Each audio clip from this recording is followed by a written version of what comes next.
Awkward ba kami ni Will? Hindi naman. Ikaw? Wala akong napapansin. What? Talaga? Medj, parang napapansin ko na parang may history kayong dalawa. Ganon. Yung parang, ano bang, parang work friends? Ganon?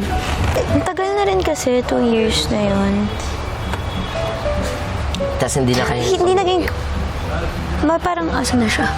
Ako, feeling ko lang hindi lang kayo nagiging close ngayon. Yun lang feel ko. Pero hindi naman super awkward. Hindi pa naman kayo naglalapit eh. Pag naglalapit siguro kayo, yun. doon namin makikita siguro. Try natin ngayon. In 3, Okay 2, na. 1, Tapos,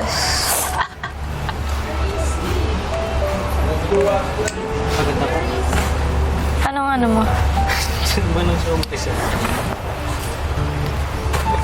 Now that you said that. Ooh, cams on me, bro. Maya-maya pa si Bianca sinubukang lumapit kay Will. akin to. Hindi ko alam. Saan ba nalagay?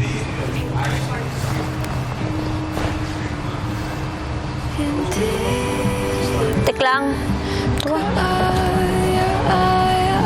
Okay ka dyan? Nang biglang,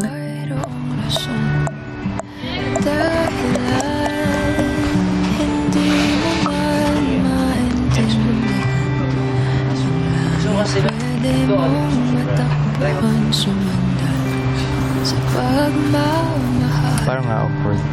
Yeah, you saw? Really? Ang tahimik nyo kasi. Yeah. I was asking them kasi if awkward kami ni Will when we interact with each other. Are we? Do you think?